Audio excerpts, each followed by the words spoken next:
में आपने देखा था कि पूरे एरिया को जो ध्वस्त किया गया, ये उसका एक प्रमाण था। उसकी रेंज जो है वो डेफिनेटली डिमोना तक जाती है। तो अगर अगर अगर हम ये कहें कि आने वाले टाइम पे अगर जो कह रहा है ईरान, अगर उसने ऐसा कर दिया तो आप मान लीजिएगा कि ये होगा। क्यों होगा? क्योंकि बुशैर जो इनका खुद का ईरान का जो न्यूक्लियर प्लांट है साउथ के अंदर, साउथ ईरान के अंदर, उसके अंदर अटैक आया था इजराइल का और अमेरिका का। उसके अंदर लगभग 70 से 75 के करीब रशियन के जो साइंटिस्ट है वो भी काम कर रहे थे, और रशिया का उनसे कोई संपर्क नहीं हो पा रहा है, कोई भी कांटेक्ट नहीं है, ना ही उनके साथ से कोई वहां से बातचीत हो पा रही है। यही नहीं, आपका नतांज हो, फर्दो हो या इस्फहान हो, और एक नई साइड जो इन्होंने स्ट्राइक की है इजराइल ने और अमेरिका ने, इस्फहान के बिल्कुल साथ जागरोस की पहाड़ियों के नीचे, वहां से भी, उन इलाकों से भी कोई मैसेज नहीं आ रहा है, कोई फोन पे कनेक्शन नहीं हो पा रहा है। ईरान के इन साइट्स पे डैमेज हुआ है।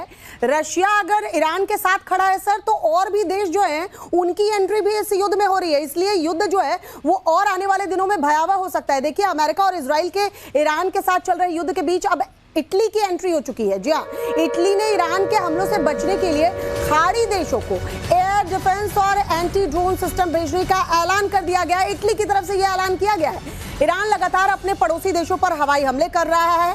7 से ज्यादा देश जिस पर ईरान जो है हमले कर चुका है, ये कह के कि यूएस का नेवल बेस है और हम उसको टारगेट कर रहे हैं। लेकिन हमने देखा दुबई के इंटरनेशनल एयरपोर्ट पर भी ईरान ने अटैक किया।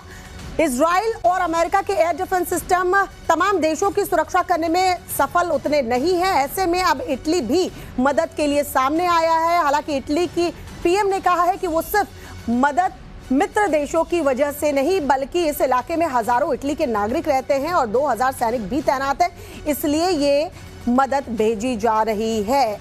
ये पीएम कह रही हैं इटली की। अब दिनेश सर, ये देखिए, मदद के तौर पर भेजा जा रहा है और ये कहा जा रहा है, क्लियर स्टेटमेंट है कि भाई हमारे देश के लोग हैं, हमारे देश के सैनिक भी हैं उन इलाकों में, इसलिए अमेरिका और इजराइल तमाम जो देश हैं जिसके ऊपर लगातार ईरान हमले कर रहा है उसकी सुरक्षा नहीं कर पाएंगे, तो डिफेंस सिस्टम और एंटी ड्रोन मिसाइल्स जो है वो सब भेजी जा रही है।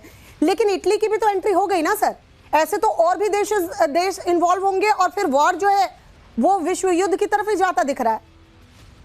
देखिए, मुझे लगता है कि आज रात को एक मीटिंग होने वाली है यूरोपियन यूनियन की, और उसके बाद में जिसमें सभी के डिफेंस मिनिस्टर्स इकट्ठे होकर के मिल रहे हैं। मुझे लगता है कि इसके बाद में एक औपचारिक तौर के ऊपर आप देखेंगे कल तक कि यूरोप जो है पूरा का पूरा वो अमेरिका के साथ इस युद्ध में घुस चुका होगा। हमने देखा है कि साइप्रस के अंदर ईरान ने जब एक मिसाइल मारी तो आर्टिकल 5 रिवोक हो गया नेटो का, क्योंकि एक नेटो देश के ऊपर अटैक आया था। उसके साथ ही ग्रीस ने भी अपने 2 एयरक्राफ्ट और 2 शिप जो है भेज दिए थे। साथ ही साथ में जर्मनी ने भी एक स्टेटमेंट दिया था, ये हालांकि ये कहा कि हम ईरान के खिलाफ युद्ध नहीं लड़ रहे, लेकिन इन लोगों का कहना, खासकर ब्रिटेन का भी ये आया है सामने निकल के पिछले 2 दिनों के अंदर कि हम अपने सेल्फ डिफेंस के अंदर वहां एक्ट कर रहे हैं। अगर जॉर्डन के अंदर ब्रिटेन के एयरक्राफ्ट पहुंचे हैं तो वो सिर्फ उन मिसाइल्स को जो कि उनके एयरबेस की तरफ आ रही हैं वहां पे जाकर के उसको सेव करने के लिए है। लेकिन स्पेन को छोड़ के, जिसने एक अटपटा सा बयान दिया था आज कि हम अमेरिका को अपने एयर बेसिस, अपने क्षेत्र में, अपने लैंड से एयर बेसिस पे से काम या यूज करने नहीं देंगे अपने वाले, बाकी सभी देशों का जो है एयर बेसिस और सारे मिलिट्री फैसिलिटीज अमेरिका के लिए यूज करने के लिए उपलब्ध हैं। और आज की तारीख में मैं आपको बताऊं, रात को जो ब्रुसेल्स के अंदर जो इन यूरोपियन यूनियन की पूरी मीटिंग हो रही, नेटो कंट्रीज भी इसमें शामिल हैं, वो आज रात को इनके डिफेंस मिनिस्टर्स डेफिनेटली कोई ना कोई एक तरीके से आप कह लीजिएगा कॉल लेंगे इसके ऊपर, और हमारे सामने आएगा। उसके बाद जो भी स्टेटमेंट सामने आता है इन कंट्रीज की तरफ से, वो माना जाएगा कि सभी जब बैठे थे मेज पर तो इस पर सहमति बनी हुई है। सर, इस बीच कतर से भी खबर मिल रही है, पहले दर्शकों को वो बता दूं फिर मैं आती हूं आपके पास। कतर की राजधानी दोहा में एक बार फिर से देखिए हमला किया गया। ईरान की तरफ से ड्रोन और मिसाइल अटैक किया गया है। दोहा में इससे पहले भी हमला किया था ईरान ने, और एक बार फिर से हमले की तस्वीर सामने आई है। यह हमला दोहा के एयरबेस अल उदयद पर किया गया है। दूर से एयरबेस में धमाकों की आवाज के साथ धुआं उठता नजर आ रहा है। तस्वीरें जरा देखिए, दोहा पर इसके पहले भी अटैक किया गया था ईरान द्वारा और फिर से एक बार अटैक किया गया है। कितना नुकसान हुआ है फिलहाल इसका पता नहीं चल पाया, लेकिन ये तस्वीर बता रही है कि एक बार कतर की राजधानी दोहा को फिर से निशाने पर ईरान ने लिया है। दिनेश सर, यही बात हम कर रहे हैं, ईरान अपने आसपास मौजूद तमाम कंट्रीज पर अटैक कर रहा है, और कब तक ये कंट्रीज ये मान के चलेंगी कि ये यूएस के बेस पर अटैक है, क्योंकि उन कंट्रीज को भी नुकसान पहुंच रहा है। देखिए, मैं आपको बताऊं, ये ईरान जो है सिर्फ यूएस के एम्बेसीज पे, उनके कॉन्सुलेट्स पे या उनके एयर बेसिस पे अटैक नहीं कर रहा है। ये अटैक कर रहा है वहां की रिफाइनरीज के ऊपर, वहां के ऑयल प्लांट्स के ऊपर, वहां के एलएनजी प्लांट्स के ऊपर, सब जगह तहस नहस कर रहा है। सऊदी अरब का जो आरामको जो इनका रिफाइनरी प्लांट है, वो उसको तहस नहस करने की कोशिश की गई है। उसके अलावा 6-7 और रिफाइनरी प्लांट है सऊदी अरब के जो कि तोड़े गए हैं। इसके साथ ही सऊदी अरब के जो किंग हैं, उन्होंने किंग सलमान, उन्होंने पहले से ही और आदेश दे दिया अपनी फोर्स को। ऐसा सुनने में आ रहा है, अभी तक कैसी ओपन सोर्स से न्यूज आ रही है कि वो अटैक के लिए ईरान के ऊपर तैयार हो चुके हैं, क्योंकि उनका नुकसान बहुत भारी हो रहा है।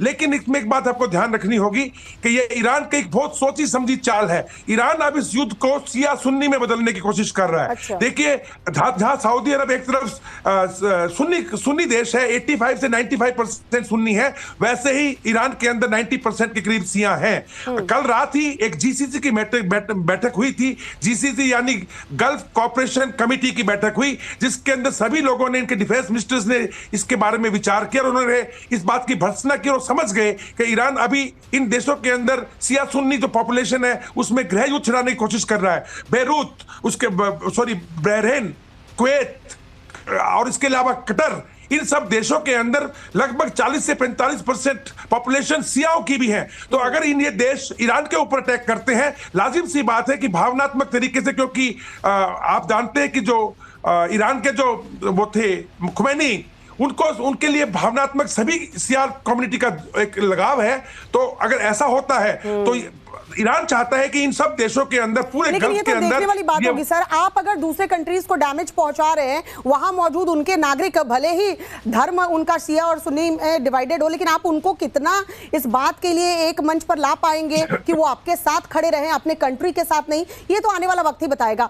बहरहाल एक और बड़ी खबर जो आ रही है, पहले दर्शकों को बता दें, ईरान ने अजरबैजान पर ड्रोन अटैक किया। ईरान ने अपने घातक कामकाजी ड्रोन से अजरबैजान में 2 जगह पर अटैक किया है। अजरबैजान के एयरपोर्ट पर अटैक किया गया है, जिसके बाद वहां पर धमाकों की आवाज सुनाई पड़ी। तस्वीरें जरा देखिए, धमाके की आवाज आप सुन पाएंगे, काले धुएं का गुब्बार उठता दिखेगा। ड्रोन हमले के बाद एयरपोर्ट पर दहशत का माहौल देखने को मिला। अजरबैजान ने इसे अंतर्राष्ट्रीय कानून का उल्लंघन बताया है, कहा है कि इस तरह के हमले को बर्दाश्त नहीं किया जाएगा।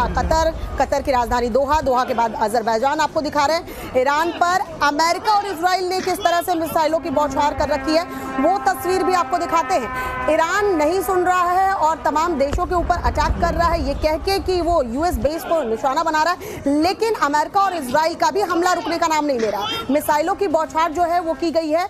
तस्वीर सामने आई है तेहरान से, अमेरिका इजराइल की तरफ से। ये मिसाइल देखिए, जो आप तस्वीर देख रहे हैं, ये एक घर में गिरी है, लेकिन मिसाइल दीवार में फंसकर रह गई और फटी नहीं।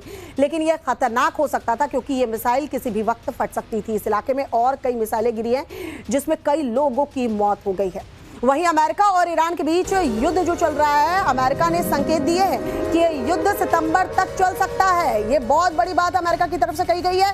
युद्ध जो है वो सितंबर तक चल सकता है, और ऐसे में तमाम जो विश्व की कंट्रीज हैं उनको नुकसान उठाना पड़ेगा ये युद्ध अगर चलता रहा। ऐसे में ऑयल संकट से निपटने के लिए भारत ने तैयारी भी शुरू कर दी है। सरकारी सूत्रों के हवाले से जो खबर मिली है, सरकार फिर से अपने ऑयल स्टॉक भर रही है। सरकार की तरफ से कहा जा रहा है कि फिलहाल हालात संतोषजनक है। फिलहाल तो संतोषजनक हैं दिनेश जी, लेकिन आने वाले दिन खतरनाक हो सकते हैं। 45 दिन का स्टॉक तो हमारे पास था।